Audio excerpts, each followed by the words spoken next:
Good evening, walkers of darkness. Today, I bring you 3 disturbing stories from those who worked in the coldest corridors in existence, the morgue. True stories from those who witnessed the inexplicable and left scarred forever. Dim the lights, put on your headphones, and get ready. Because tonight, the cold of death will approach you. Story 1, the body that disappeared in the freezer. I accepted the job at the Rio de Janeiro public morgue, believing it would be just another stage in my professional life. I had seen horrible things in hospitals, from brutal accidents to diseases that slowly corrode flesh and dignity. I thought I was already prepared. But the morgue is different. It's not just the smell of formaldehyde permeating the walls, nor the coldness of the white tiles that seem to reflect death. It's the invisible weight. The dense silence. The feeling that every corridor holds memories that shouldn't be remembered. One rainy night, we received the body of a homeless man. According to the preliminary report, he died of hypothermia. He was extremely thin, his skin marked by time and the excesses of the street.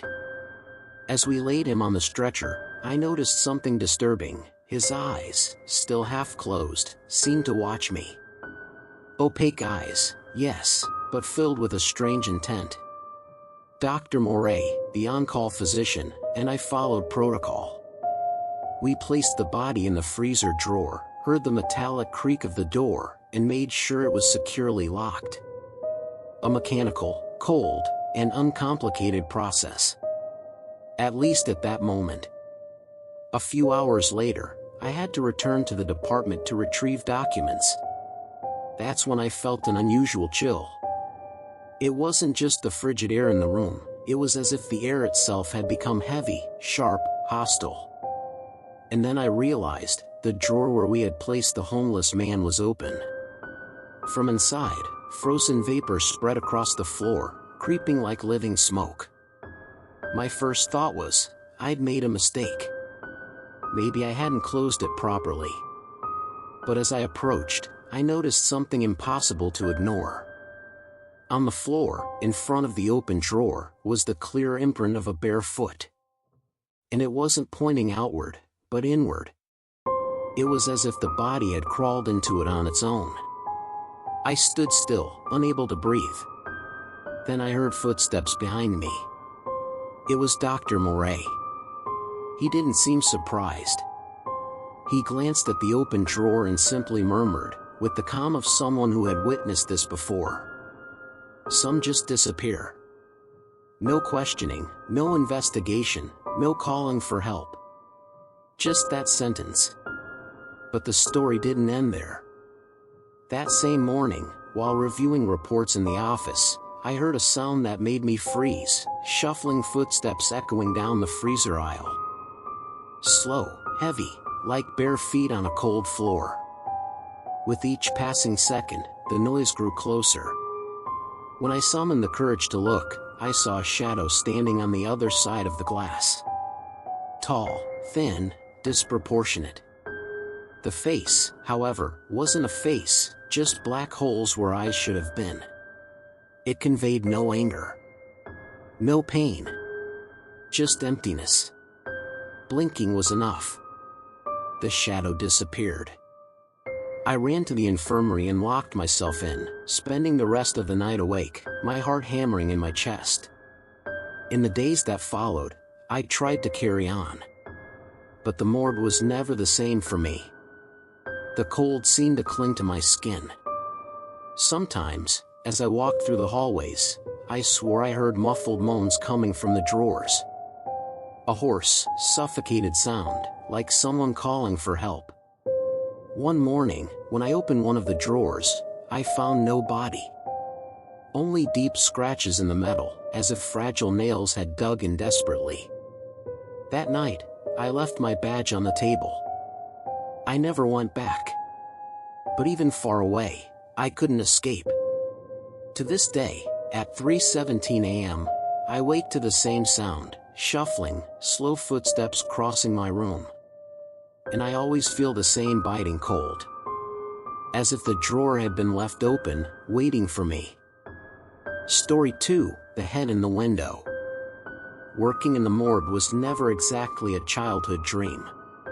My goal had always been something else. I wanted to finish my degree in biomedicine and pursue a career in clinical laboratories. But life takes its toll when you give up halfway. After I dropped out in my third year, the job at the morgue ended up being what kept me afloat, or at least kept me paying the bills. At first, I thought it would just be another weird job. After all, I'd worked in hospitals before, seen deaths up close. It wouldn't be that different, I thought. But I soon discovered that the morgue had its own weight. It wasn't just the acidic smell of chemicals mixed with the decaying flesh, an odor that never left the uniform. It was something deeper, quieter, as if the building itself held memories it preferred to keep locked away behind its peeling walls. My shift was always in the wee hours. I enjoyed the quiet of the city at that time, when the living finally fell silent. But inside, the silence became almost tangible, heavy, and every out-of-place noise, a crack, a creak, a poorly formed shadow, took on a disproportionate significance. One of those early mornings, I arrived earlier than usual, still sleepy and in a bad mood. As I walked through the main hall, something made me stop. The high window of the morgue, always grimy with humidity, seemed even more opaque that night. But there was something beyond the fogged glass. Ahead. Floating. The black hair hung like a thick veil, the skin was too pale, almost translucent, and the eyes were enormous, unmoving, staring directly at me. There was no body, just that head suspended in the darkness, dimly lit by the broken light of a streetlight outside. For a few seconds, I was petrified. The air felt thick in my lungs, and my brain frantically tried to find a rational explanation. Reflection? Some shadow? A hallucination caused by fatigue? But the longer I stared, the more certain I became, this wasn't a trick of the mind. When I finally managed to react, I ran upstairs, my boots echoing against the metal like hammers. I found my boss upstairs, rummaging through some old files. He looked up and saw me pale, sweating, barely able to speak. He laughed mockingly, as if I were an impressionable rookie. "There's nothing here, kid. Just another body from the road," he said dismissively. I tried to believe him. But when he opened the door to the cold room and told me to check, I felt a resistance inside me. As if something was pulling me back, warning me that a trap was waiting just beyond the threshold. The smell was the first blow, rotting flesh, chemicals, and a metallic sourness that stuck in my throat. I swallowed hard, approached the central plank, and lifted the sheet with trembling hands. First the feet, then the legs, and finally, the face. It was her. The same head that had stared at me minutes before. Lying still, inert, eyes closed. But it was impossible to mistake her. My boss said it was a coincidence, but the nausea and chills told me otherwise. I continued trying to fill out the reports, though my hands were shaking too much to keep my handwriting steady. But something caught my attention. Her arm, which had been at her side, now seemed closer to the edge of the desk. I shook my head, trying to rationalize, but the certainty that she had moved wouldn't let me. My boss laughed again, saying that rigor mortis caused contractions. But his tone betrayed insecurity. He himself didn't seem to believe what he was saying. For the rest of the morning, little things kept happening, tools shifting, muffled noises in the locked room, a drawn-out whisper that seemed to say my name. That night, I tried to leave early, but the chief held me back. This time, without irony, he confessed that the body had already moved more than once since he'd arrived. It wasn't just a muscle twitch, he said, his eyes sunken. It was like something was trying to get out of her. Hours later, I returned to the same high window. I wanted to convince myself I was crazy, that I hadn't seen anything. But there it was again. Only now it was smiling. A crooked, broken smile that didn't reach its eyes. And those eyes, they knew too much. It was the last time I returned to the morgue.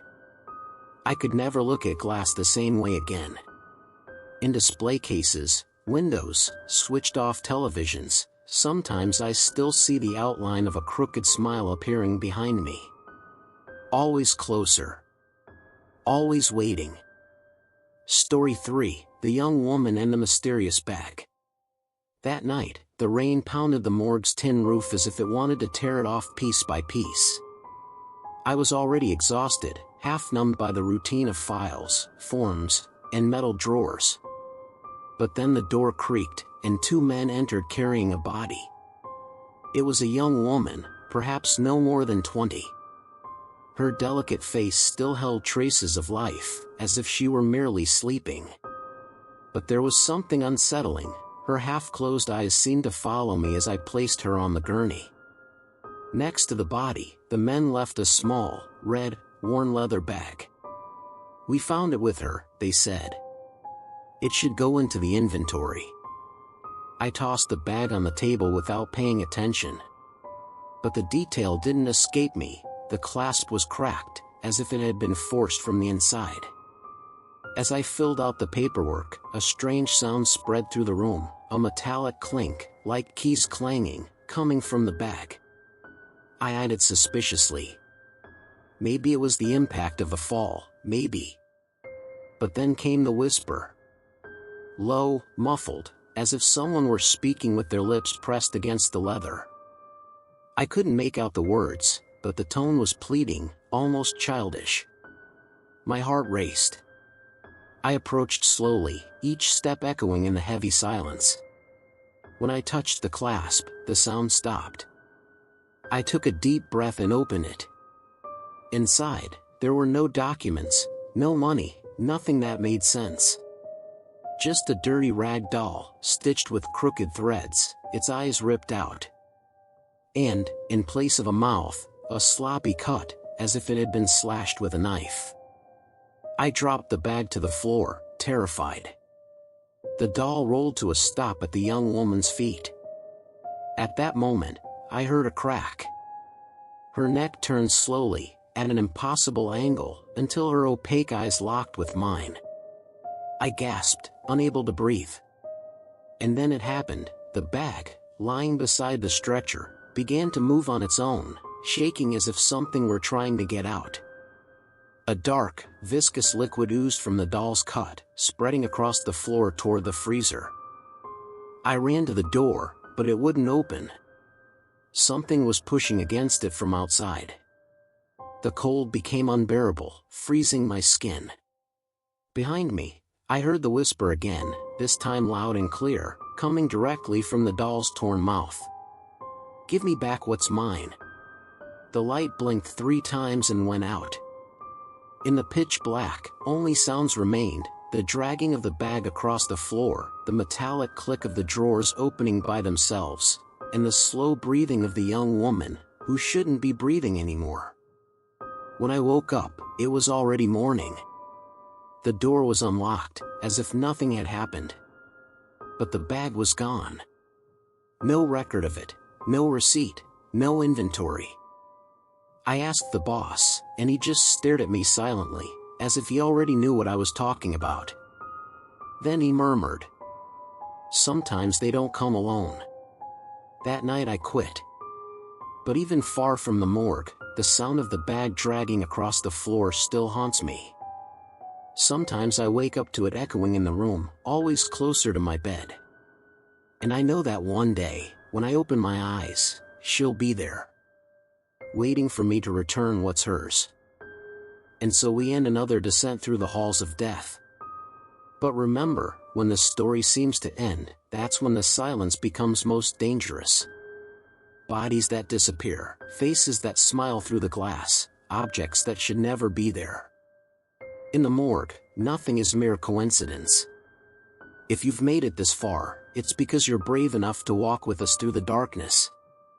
So, sign up, ring the bell, and be part of this community that doesn't fear the unknown. Because here, terror never rests. And I'll be waiting for you in the next story.